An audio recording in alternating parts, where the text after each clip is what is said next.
Yo, the four, and I pay so my song for Mudi for Prophet Eric ANTWI. The one name say, you are singing and my present, and I pay me chia, you are singing now. Mamichia, me papa, Odi for my Church of Pentecost. And I pay me the Onyamaya some motivation message, and I'm a bro. Now, me person me try to say station, I'm Attention TV. Order for subscribe, na share, na abribiano, and some pay say Ediba, Ebias Edu Fimo. And I pay near me can say Medionamin Shia and everyone I pay Elohim Yahweh. Jehovah, I am a Shia, Ninchian and I pay Medemount and I pay. And I pay Menu Jina Samos in Deuteronomy 28, verse 1 to 40. Was an I pay Onyamin Shira, I become Fibem. Abeka mfiduanem na akabontenko na akawayemwa anapenia me kan se na abeka woyem manyina na abeka wasima de na obaye nhira wo boro no a wote so waye nhira okura wufiri mu na ama manyina bete wonka na atamfo mpese obedi omoso no awurade nyankopon de oba be hye wona ase na watie omoso wadi omoso nkonem sister ne awurade pese o kire ne se nkonimde ne wo ho nemo agye so fa nsɔhwɛ bim agye so fa amane bim ti amane makwa nsɔhwɛ makwa ɔdɔfo na me pɛ sɛ me kyerɛ sɛ wakwa wade bi wadu hu sɛ wokɔ mu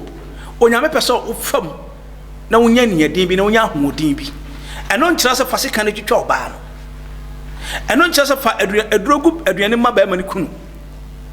ne ame kan sɛ sɛ wopɛ sɛ ofi ba mu yɛ nhyira wabɔnten kɔ yɛ nhyira wayɛ mo yɛ nhyira wasimu ye nhyira wa wotwa mu ade ye nhyira ne hia ne se etwa se o manyankopon di abrabo no mahene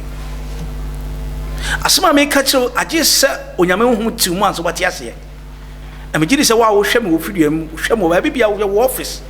onyame hu mmesra wana pai ne ame ka ne se onyame nkonkron onfa ne tumi na ho odem ta na mra wo so me an wo hwɛ me medi ne odifo akosi antwi a medi sunsum dwa kasunsum sam na me kire onyame akwan adechi mu ma me adechi mu nsam nko awia ba mu nsam nko adesa emu nsam nko ne onim ene ewurade tina me pesa wo ya wa ti hu pise se nipa 1000 ana asori etiawa odofo ayeden abaako ubenya odofo ho baako baby ya bo posi yesore tiawo no odofo ho wate memo aba mu bro no na wote so ya sore tiawo no sister odofo ho memo aba mu oye yonti ama wa ya tamfo ama obi memo aba mu papa yo bi a wo ye yenti wanu ho hwe koso agina na ye papa because eno nyame de ahyehye wo nipadua no papa ye ni nyame de wo ba asase su nti wo ye na se bibisi ama memo aba mu ne ame kan se onyame sunsum nim se wo be ye papa nti kakresi ye na wabamabu ni ame kan se